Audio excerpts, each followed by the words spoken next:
Bom dia a todos. Sejam todos bem-vindos ao Consolador para mais um domingo de palestra. Como de costume, fazer aqui uns 3 avisos. No dia 24/5, próximo sábado, nós teremos um mega bazar beneficente aqui no Consolador. Será das 9 às 15 horas. Teremos preços promocionais a partir de R$1, tá bom? A nossa assistência social continua precisando de alimentos, tá? Caso vocês tiverem algo em suas casas, sobrando, vai ser bem-vindo, tá bom? Para conseguir continuar atendendo as famílias necessitadas da região. E a nossa festa julina será no dia 5/7, a partir das 11 horas. Mais informação sobre os prêmios, sobre as cartelinhas do bingo, vocês podem falar com as meninas da recepção, tá bom? É só isso. Fazer aqui a nossa leitura do livro Agenda Cristã. O título é Lucrará Fazendo Assim. Reconforte o desesperado. Você não escapará às tentações do desânimo, nos círculos de luta. Levanta o caído. Você ignora onde seus pés tropeçarão. Estenda a mão ao que necessita de apoio. Chegará o seu dia de receber cooperação. Ampare o doente. Sua alma não está usando um corpo invulnerável. Esforce por entender o companheiro menos esclarecido. Nem sempre você dispõe de recursos para compreender como é indispensável. Acolha o infortunado. Nem sempre o céu estará inteiramente azul para os seus olhos. Tolere o ignorante e ajude-o. Lembre-se de que há espíritos sublimes que nos suportam e socorrem com heróica bondade. Console o triste. Você não pode relacionar as surpresas da própria sorte. Auxilie o ofensor com seus bons pensamentos. Ele nos ensina quão agressivos e desagradáveis somos ao ferir alguém. Seja benévolo para com os dependentes. Não se esqueça de que o próprio Cristo foi compelido a obedecer. Nossa prece quem fará será o Miguel. Ele faz a prece inicial e vai ser o nosso palestrante do dia também. Quem quiser sentir à vontade, vai fechar seus olhos.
Nossa pátria alcançará.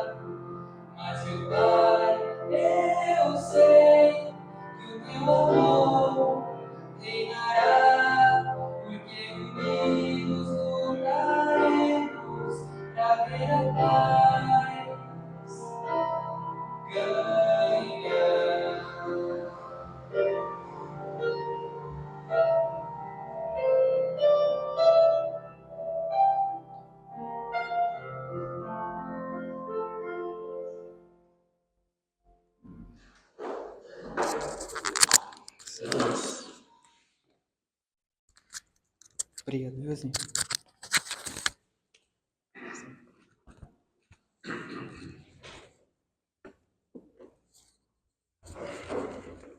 Bom dia a todos. Bom dia. Hoje é uma imensa alegria estarmos aqui mais uma vez juntos. Agradeço a presença de todos. Agradeço também a oportunidade de hoje falar sobre o Evangelho de Jesus, que em sua simplicidade, que em sua pureza, nada mais é do que a mensagem do nosso Mestre, inspirada por Deus pelo seu amor, aos tristes, aos oprimidos, aos pobres, de todos os tempos, de todos os lugares. É pensando nesse Evangelho que hoje nós nos inspiramos a falar sobre esse tema, a pobreza. Um tema que talvez seja delicado, um tema que talvez seja complicado, mas um tema que é muito importante. E esse tema hoje será a base das nossas reflexões, inspirado sempre na mensagem do Mestre, que foi amor àqueles que não tinham o que comer, que foi amor àqueles que choravam, que foi amor aos mais pobres. E é pensando nesses pobres, inspirados nesse Evangelho, que nós falaremos com leveza desse assunto difícil, inspirados também pela passagem, pelo ensinamento que, na minha opinião, é o mais bonito do nosso Mestre. Digo a verdade, o que vocês fizeram a algum dos meus menores irmãos, a mim o fizeram. Essa fala de Jesus está no Evangelho de Mateus, no capítulo 25. Hoje nós vamos então falar sobre os menores irmãos de Jesus, que até hoje, há mais de 2000 anos, estão espalhados por esse mundo. Vamos começar então por uma pequena introdução, para entendermos algumas coisas sobre a pobreza, coisas que eu acho importante. E eu começo fazendo uma pergunta a todos vocês. Vocês já se perguntaram qual é o tamanho, a dimensão da pobreza que acomete o nosso mundo? Da hora de organizar, pensar nessa nossa conversa de hoje, eu fui procurar dados recentes e encontrei dados da ONU do ano passado, de 2024, que procuravam responder duas perguntas. Quantas pessoas existem em condição de pobreza no nosso planeta? E também responder qual é o tamanho da desigualdade que cobre o nosso mundo. A resposta para essa primeira pergunta, quantas pessoas pobres existem, é triste, é gritante. Constatou a ONU que o mundo tem pelo menos 1,1 bilhão de pessoas pobres, em 112 países diferentes, e cada uma delas em níveis diferentes de pobreza. Esse número é o mínimo, pode ser um número muito maior, porque foi considerado apenas aqueles abaixo da linha da pobreza. Existem também os nossos irmãos, e nós estamos mais próximos destes, que têm tão pouco que conseguem viver simplesmente apenas aquilo que é básico. Não tem mais nada além do mínimo. Foi constatado também pela ONU outros dados que são muito tristes. Desses 1,1 bilhão de pessoas pobres, 828 milhões não têm acesso a saneamento, a tratamento de água ou de esgoto. Outros 886 milhões não têm moradia, ou moram nas ruas, ou moram em lugares tão degradados que não podem ser chamados de casa. E há 637 milhões que vivem todos os dias com as questões de desnutrição. Ou porque não têm o que comer, ou porque aquilo que comem não é suficiente para nutrir o corpo físico. Respondendo à segunda pergunta, o tamanho da desigualdade, a ONU percebeu algo que nós já sabíamos. O nosso planeta é extremamente desigual.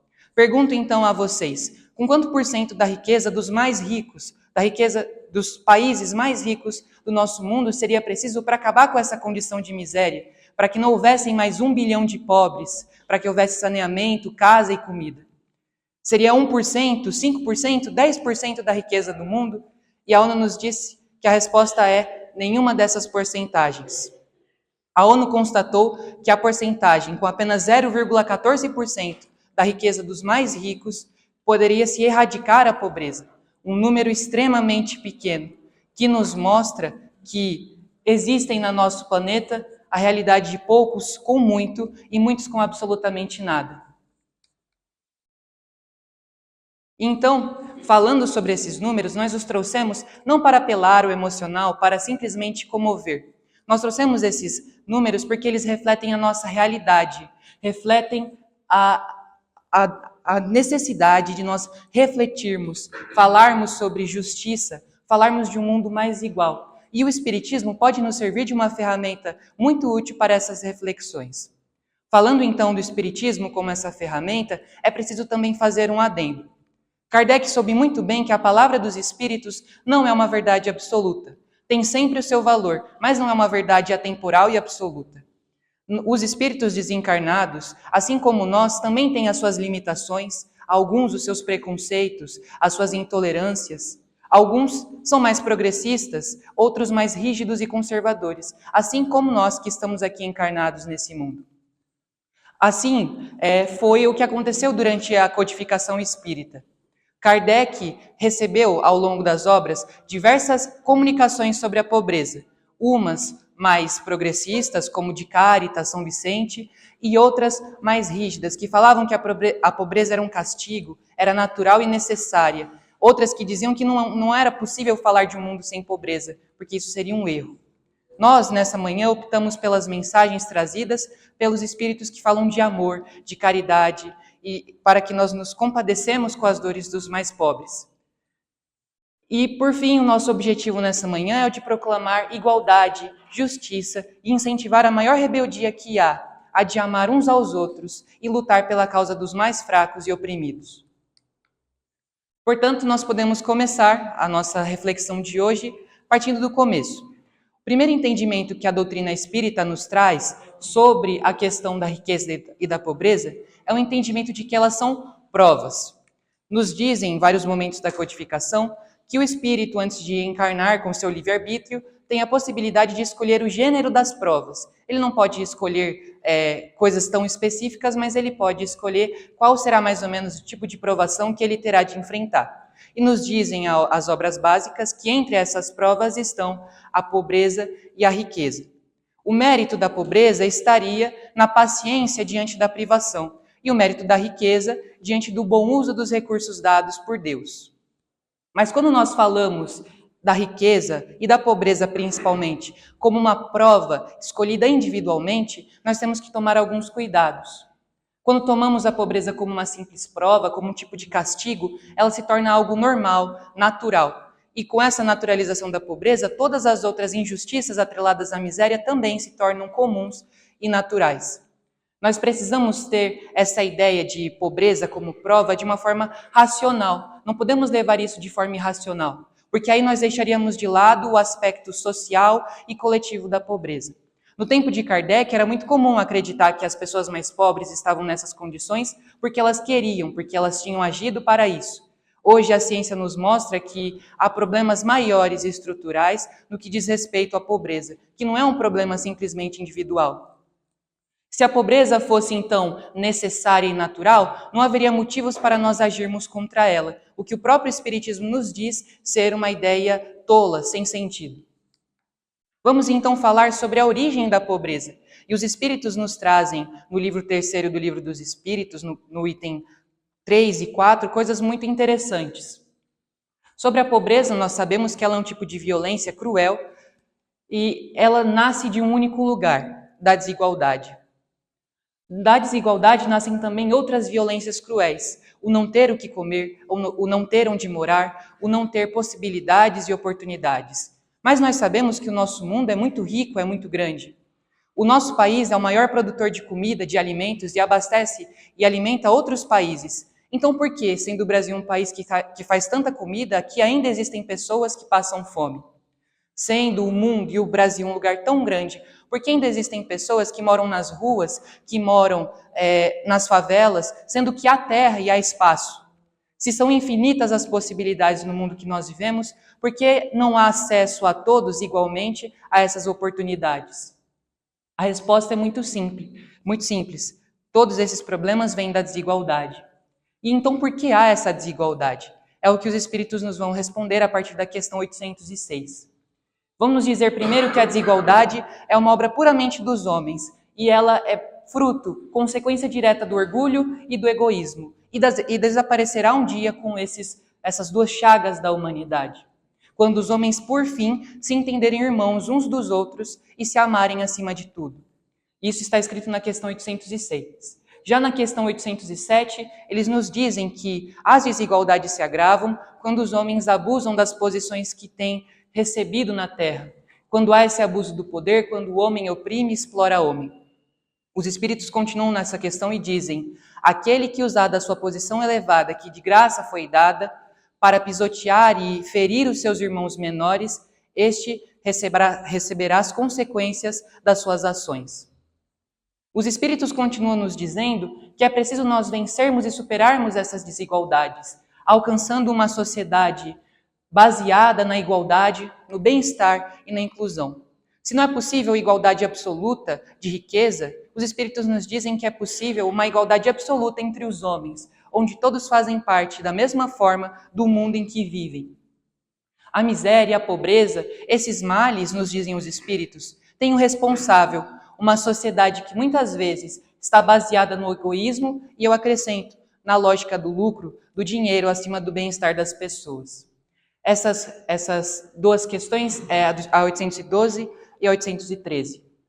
Diante das desigualdades, o Espiritismo toma uma posição muito clara, e nós, como espíritas, também devemos abraçar essa ideia. No livro Depois da Morte, Leon Denis escreve algo que eu acho muito importante de ser dito, sobre a nossa posição de espíritas diante das questões sociais. Escreveu assim: ora, a educação e o engrandecimento da mulher, a extinção do pauperismo, da ignorância e da guerra, a fusão das classes na solidariedade, o aperfeiçoamento humano, todas essas reformas fazem parte do plano divino, que não é outra coisa senão a própria lei do progresso. E é possível acrescentar algo mais, que no tempo de Leon Denis não era algo relevante. O Espiritismo, estando do lado do progresso, está do lado das pessoas que lutam por igualdade racial, igualdade étnica, pessoas de diferentes cores que são todas iguais, independente da sua origem, da sua condição, da sua etnia. E também devemos lutar pela causa das pessoas de diferentes sexualidades, que muitas vezes não são respeitadas, mas que são dignas do nosso apreço, do nosso valor. E ao Espiritismo, a posição do Espiritismo é essa, de dar espaço a todas as pessoas de maneira igualitária. Diante da miséria, então, inspirados pelo que fala Leon Denis, nós temos que agir diante dela de uma forma muito específica. Se a desigualdade é fruto do orgulho e do egoísmo, nosso primeiro passo é extirpar essas duas chagas de nós mesmos, o orgulho e o egoísmo que existem dentro de nós. Se a sociedade é orgulhosa e egoísta, é porque os indivíduos são orgulhosos e egoístas. Leon Denis, no livro Depois da Morte, vai dizer que esse processo começa com a educação da alma. E essa educação da alma nada mais é do que a prática e o exercício do bem. Da filosofia espírita, no Evangelho segundo o Espiritismo, em todas as obras básicas, exercitar o bem é praticar a caridade. Caridade que é o nosso único mandamento, a nossa única máxima. Perante a desigualdade, então, temos que ser sempre contrárias a ela, porque elas não são naturais. Nós precisamos defender a causa dos pequenos, como nos mostra Leon Denis. Portanto, vamos falar sobre a caridade. Caridade que é amor em ação. A caridade é a máxima do Espiritismo, a sua maior causa e o seu único mandamento. Porém, sendo a caridade o nosso lema, muitas vezes nós, espíritas, entendemos a caridade de uma forma muito precária e inexata. Muitas vezes nós a interpretamos como uma esmola, entregar esmola aos necessitados. E os próprios espíritos dizem que esmola é humilhação. Muitas vezes achamos que caridade é entregar um número exorbitante de cestas básicas. Mas isso não é caridade. Temos muitas vezes a noção de que caridade, e isso é algo muito disseminado no meio espírita, que a caridade é um ato que tem como finalidade a paz interior. Eu faço bem porque eu quero me sentir bem comigo mesmo. E os espíritos nos dizem que isso não é caridade. Caridade é muito, muito mais do que isso. Caridade é acolher, ensinar, auxiliar de forma mais profunda. E ao mesmo tempo a caridade também é denunciar e lutar em prol do bem de todos. Quando falamos da caridade, a caridade é se rebaixar, é entender a necessidade da outra pessoa, se colocar no lugar dela, é ensinarmos quando o outro está disposto a aprender, é orarmos por aqueles que sofrem, é também denunciarmos as injustiças. Muitas vezes acredita-se que em nome da caridade não se deve falar contra aquilo que há de ruim, mas pelo contrário, assim como fez Jesus no seu tempo denunciando as injustiças, ele não deixou de ser caridoso. Essa posição de caridade, que é fazer o bem e ao mesmo tempo se questionar, que nós devemos ter como a nossa máxima, o nosso único mandamento. Caridade é muito difícil de explicar. Todas essas palavras que eu usei não são suficientes. Mas São Vicente de Paulo, num artigo da Revista Espírita, que vamos falar um pouco mais à frente, diz algo que é fenomenal, que a caridade é a emanação do próprio Criador. Ou seja, a única forma de entendermos Deus na nossa condição atual é sendo caridosos. Nós não conseguimos entender a forma, a aparência, não conseguimos entender como Deus sente, mas a forma mais aproximada é fazendo o bem e a caridade. Caridade também, meus amigos, tem que ser crítica, não pode ser cega. A caridade é o dar o de comer, mas perguntar a si mesmo e aquele que sofre o porquê dele passar fome. É olhar para a situação de miséria, para a situação de injustiça e se questionar por que essa situação acontece, por que o mundo está desse jeito, o que eu posso fazer perante as desigualdades. O Espiritismo fala da fé raciocinada e precisamos da caridade também raciocinada para agirmos da melhor forma possível a todos. São Vicente de Paulo, como eu disse, num artigo da Revista Espírita de agosto de 1858, vai falar sobre a caridade. Inclusive, esse texto foi colocado no Evangelho segundo o Espiritismo. Mas algumas partes o Kardec teve que cortar para caber no livro, e então na Revista Espírita o texto é mais completo. A caridade, nos diz São Vicente, não é impor ou receitar o nosso entendimento, não é obrigar aquele que sofre, ao necessitado, a crer e pensar como nós. Caridade é tentar, mesmo na nossa pequenez, sentir aquilo que o outro sente, ouvir e atender o que ele nos pede. E eu posso dar um exemplo que fique mais claro sobre essa situação de dar aquilo que ele nos pede. Uma vez eu estava com meu pai, fazendo um serviço de carro em São Paulo, e foi um período do ano que fica muito frio. E São Paulo, ali naquela região do centro, existem muitas pessoas em condição de rua.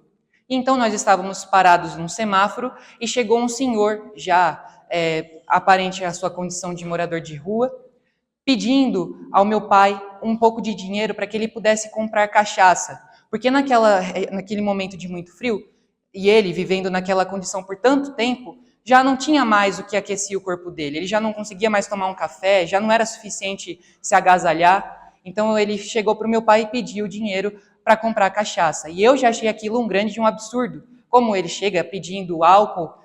Mas então meu pai foi lá e deu dinheiro para ele e disse: vai lá e compra a sua cachaça. E aí a gente passou, eu olhei para o meu pai e falei: pai, dá o dinheiro para esse homem, não é incentivar nele o alcoolismo, não é incentivar nele uma condição pior daquela que ele já tem. E o meu pai me disse: eu estou fazendo caridade, porque estou atendendo aquilo que ele me pede, como ele precisa naquele momento. É exatamente isso que São Vicente nos diz no seu texto. Aqueles mais necessitados chegam até nós, pedem auxílio, mas não estejamos numa condição de superioridade em relação a eles. Não receitemos a ele as nossas opiniões, simplesmente façamos aquilo que eles nos pedem. Nem Jesus, que foi o nosso grande guia, o nosso grande modelo, que é o nosso exemplo, se colocou em superioridade quando foi auxiliar. São Vicente nos incentiva a fazermos como Jesus. Diante da pobreza, da doença, Jesus não começou a dar a sua opinião aos mais necessitados. Primeiro ele se rebaixava e dizia: o que queres que eu te faça? Jesus perguntou isso para as pessoas que tinham as condições mais claras possíveis. Perguntou ao cego se ele queria ver. E talvez na nossa noção ainda muito egoísta, centrada em nós, talvez fosse claro que aquilo que ele queria era simplesmente ver. Mas talvez não fosse aquilo que responderia a Jesus. Nos mostra o Evangelho que algumas vezes houveram aqueles que se recusaram a ser curados, porque desejavam viver naquelas condições. Jesus foi lá e curou, obrigando as pessoas, receitando o seu entendimento? Pelo contrário, Jesus simplesmente seguiu em frente. Nós somos auxílio, nós não somos caminho. Caminho é Jesus, caminho são os outros líderes de outras religiões que ao longo desses séculos têm ensinado coisas valiosas, tanto aos muçulmanos, aos católicos, aos protestantes, aos umbandistas, aos candomblecistas. E para nós espíritas, Jesus, o nosso caminho. E algo que meu pai falou, que eu achei muito interessante, é isso. Nós não somos o caminho, nós somos auxílio, seguindo um caminho que já foi traçado. Caridade, meus amigos, vai muito além de não impor, receitar entendimento. Na Revista Espírita, agora em fevereiro de 1862, há um texto ainda mais interessante, muito bonito. A caridade ela é inseparável da esperança e da fé. Ela nunca pode estar separada dessas duas.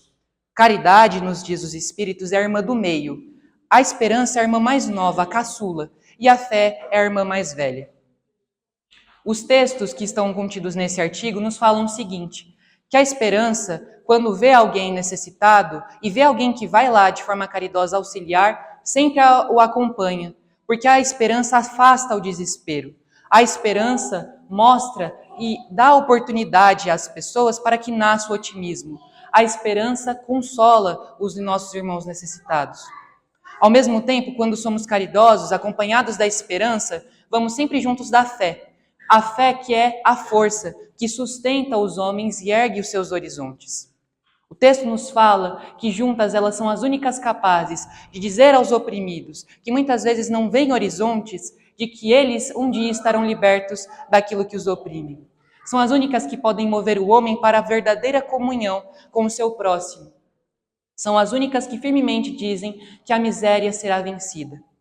Na nossa sociedade, do jeito que ela está organizada, ser caridoso é um ato de rebeldia imensa, porque o nosso mundo é organizado da forma em que existem, na base, pessoas que sofrem, que choram, que têm que passar fome, para que aqueles que estão em cima vivam bem, confortavelmente. E a caridade, quando nos tomamos a ação caridosa, é se colocar na posição daqueles que estão embaixo, é dar a mão àqueles que estão embaixo, é afastar o medo, é afastar a tristeza e é dar a força para que um dia unidos vencemos todos esses desafios e essas desigualdades. O exemplo disso é a assistência social da nossa casa. E eu gostaria de falar um pouco sobre esse exemplo, já agradecendo aos trabalhadores, que são poucos, mas que fazem um grande trabalho à assistência social.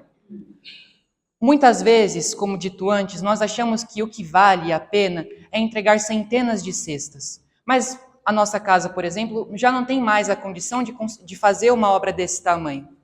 Mesmo assim, a assistência social não parou, porque os trabalhadores sabem que a assistência social é muito mais do que entregar números. A assistência social é levar esperança, caridade e fé aos que precisam. No mês passado, houve o recebimento dos ovos de chocolate que a nossa casa recebeu, e então foram lá os trabalhadores, numa comunidade aqui próxima, e entregaram os ovos àquelas crianças. E vamos pensar friamente a condição daqueles pequenos.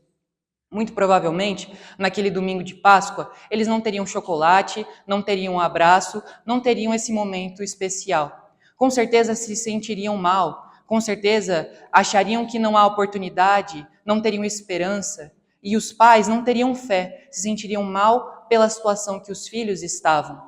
Mas foi a nossa assistência e entregou os ovos de chocolate, fizeram a caridade, levaram esperança àquelas crianças, que elas poderiam ter condições de vida melhor. Levaram um super-herói, levaram um Homem-Aranha, e as crianças tiveram fé de que alguém estava ali lutando por elas. E os adultos se sentiram bem, porque também ganharam chocolate e puderam ver os seus filhos em um momento feliz. Isso é verdadeiramente a caridade, junto da fé e da esperança. Mas São Vicente vai continuar o seu texto e vai nos dizer: sou incapaz de dar um melhor entendimento, então peço que olhem firmemente para o exemplo de Jesus. Nesse momento, meus amigos, façamos isso. Olhemos para Jesus diante dos pobres. Mas há um adendo que eu preciso fazer. Quando falamos de Jesus, muitas vezes, até nós espíritas, olhamos para ele com ideias religiosas. Precisamos abandonar essas ideias religiosas de um Jesus que é mágico, que é poderoso, de um Jesus que está acima de todos nós. Pelo contrário, Jesus está no meio de nós. Precisamos abandonar também uma ideia deturpada que se inseriu no Espiritismo, uma ideia de Rustang, que era contrário às ideias de Kardec. Rustang diz que Jesus é um homem totalmente poderoso, acima de todos, o governador poderoso dessa terra. Mas lendo o Evangelho segundo o Espiritismo, lendo a obra básica, lendo o Evangelho do Novo Testamento, nós percebemos que não é essa a verdadeira face que devemos ter de Jesus. O Jesus do Espiritismo é o Jesus histórico, é o Jesus que era pobre como os pobres. Vamos então falar de Jesus. Jesus era um homem comum, assim como todos nós. Jesus era um camponês, nascido e criado na periferia do Império Romano. Jesus nasceu em Nazaré, uma cidade mal vista na Judéia. Além de ter nascido em Nazaré, Jesus nasceu na Judéia, um lugar que não era nada para os romanos. Jesus, assim como muitos de hoje, não era ninguém, era nada para os poderosos do seu tempo, para os religiosos do seu tempo. Aquilo que Jesus acreditava, dizia, pensava, não importava a ninguém. Jesus também, muito provavelmente, era analfabeto, porque a leitura, o conhecimento, era algo simplesmente reservado aos ricos. E Jesus era pobre, muito, muito pobre, e era também muito simples. Jesus era um homem oprimido pelas forças, pelo poder do seu tempo. Jesus era uma grande vítima da desigualdade, assim como os pobres que hoje estamos falando aqui. Mas Jesus um dia decidiu pegar em uma arma muito poderosa, pegar essa arma e lutar contra aqueles que o oprimiam, lutar contra os romanos, contra os religiosos hipócritas.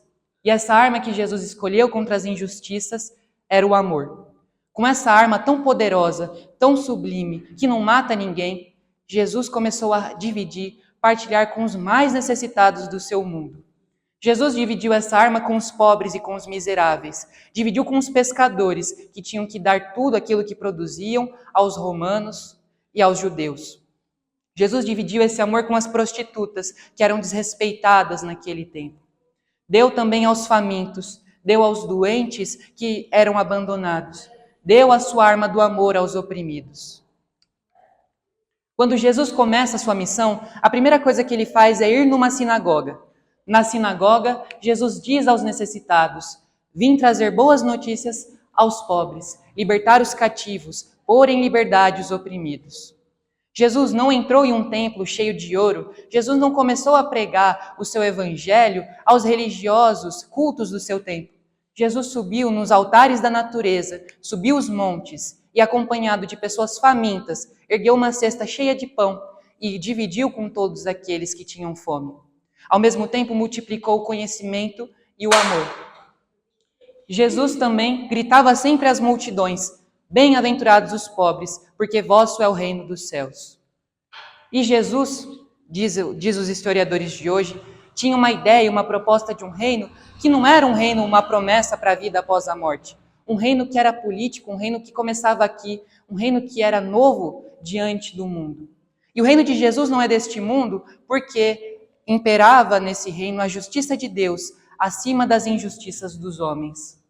Nesse reino, ninguém passaria fome, ninguém seria pobre, ninguém estaria doente, todos seriam irmãos. Mas, meus amigos, a arma que Jesus pegou e decidiu repartir era muito perigosa. Amar é muito perigoso porque liberta. Por esse motivo, decidiram os poderosos, quando viram que muita gente gostou do que Jesus dizia, decidiram colocar ele num crucifixo. Mataram Jesus, porque amar destrói a miséria. Amar dá espaço aos pequenos e indesejados que ninguém quer ter por perto. Amar, falar de justiça, tudo isso é muito perigoso. Pedir por igualdade é, nos tempos de hoje, e ainda mais nos tempos de Jesus, ser subversivo, ser contrário à lógica do poder que impera e domina os homens. Os homens poderosos daqueles tempos acharam que tinham dado fim a Jesus naquela cruz. E esses são os mesmos poderosos que pensam da mesma forma que os poderosos de hoje. Mas isso foi um grande engano. Jesus ainda está aqui entre nós. Falando desse Jesus entre nós, vou cantar uma música inspirada, claro, pelos amigos espirituais, escrita por mim, que fala exatamente sobre Jesus no meio de todos nós.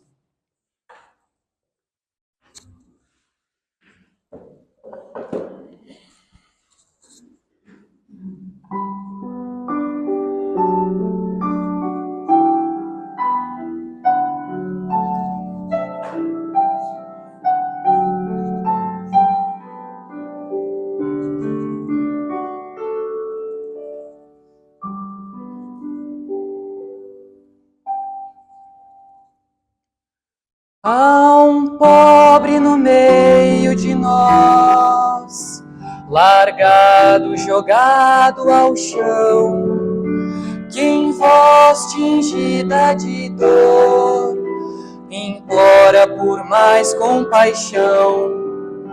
Tem fome, tem sede também, despido, esmagado ele está. Tem fé, tem sonhos, crê que um dia o amor reinará. quer ter a graça de um lar, quer ter um prato na mão, quer paz e justiça também, quer ver estendida uma mão, quer ver tolerância brindar, sorrir com a miséria perder, num novo mundo de paz, verá o vencido vencer.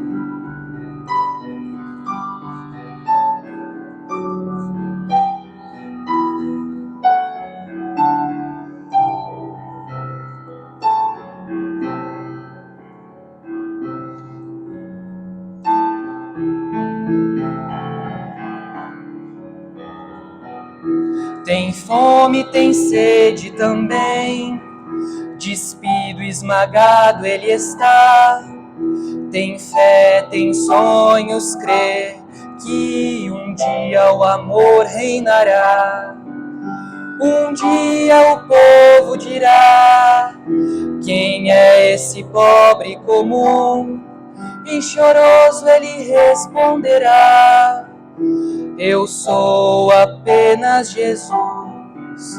Um dia o povo dirá: quem é esse pobre comum? E choroso ele responderá: eu sou apenas Jesus.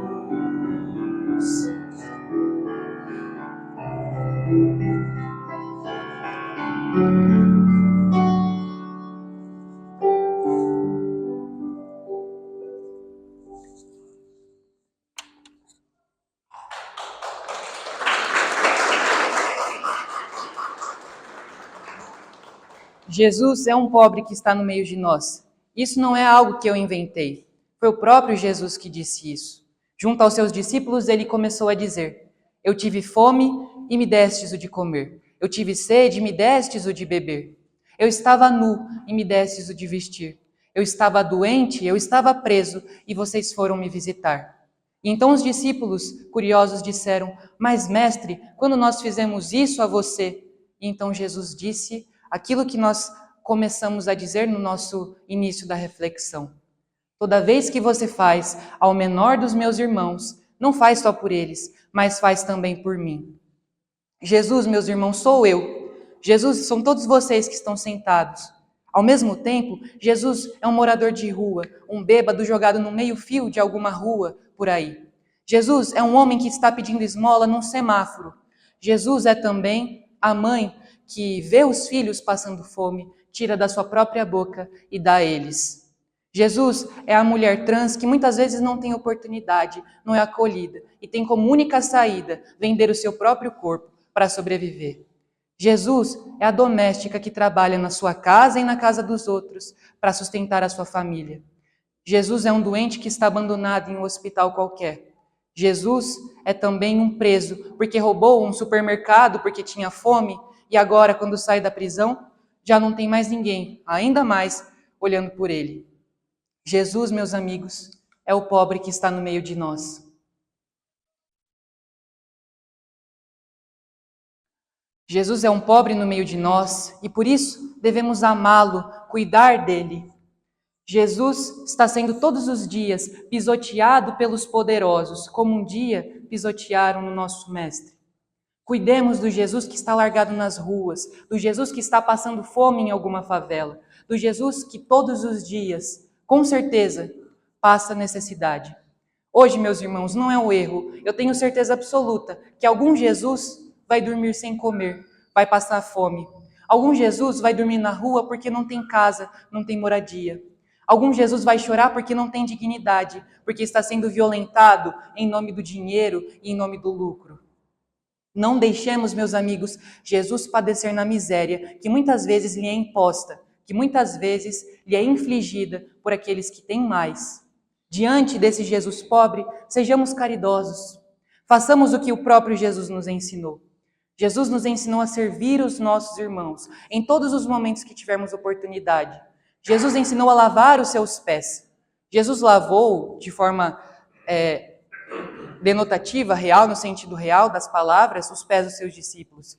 Mas lavar os pés é muito sublime, é se rebaixar, é esfregar o pé, a dor, é limpar a ferida, é dar uma palavra amiga. Tudo isso é lavar os pés, não sendo superiores, mas cuidando do outro lá embaixo, rebaixado junto a ele. Jesus também nos inspirou para vivermos em união fraternal, para construirmos um reino que começa aqui, no meio de todos nós. E eu gostaria então, fazendo a reflexão final desta manhã, falar de uma mensagem trazida por um espírito amigo. Durante o tempo que eu comecei a fazer a nossa conversa, a nossa palestra, eu fiquei muito preocupado, muito triste, muito indignado, mais do que eu já fico normalmente.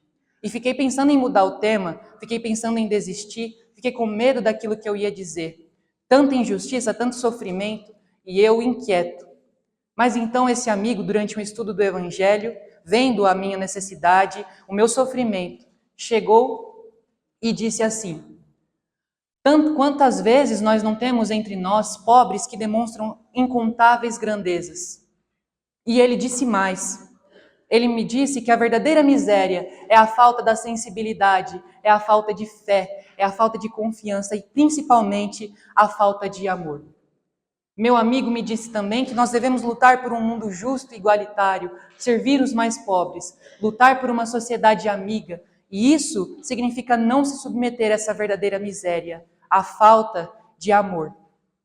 Meu amigo então me disse, nesse sentido, quantas vezes os mais ricos, os mais poderosos, os governantes não são os verdadeiros miseráveis, quantas vezes os mais pobres não se parecem mais com Jesus. Esse amigo me disse também, infeliz é o homem que só tem dinheiro.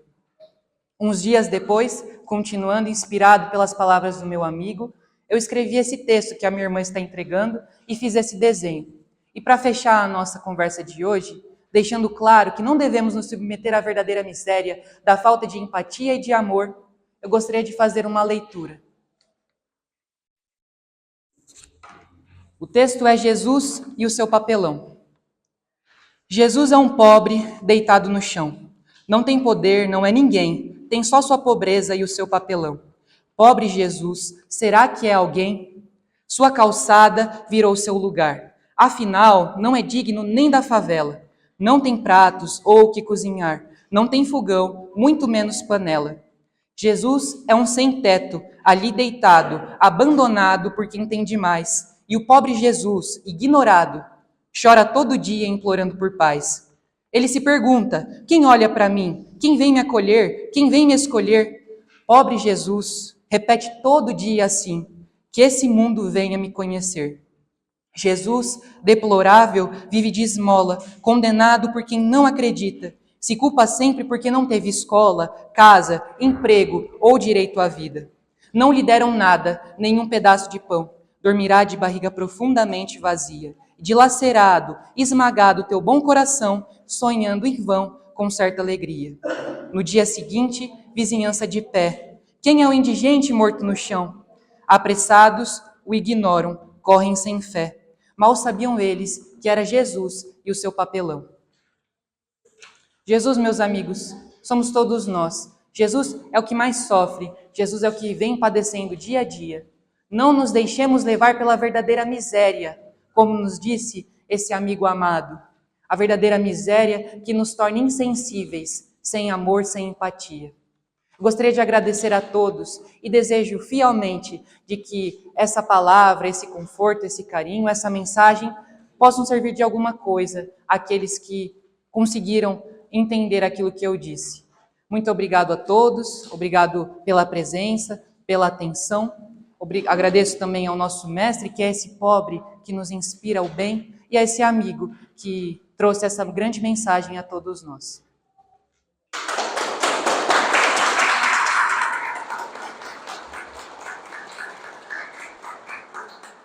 Então, vamos para a nossa prece. Todos aqueles que se sentirem confortáveis, fechar os seus olhos.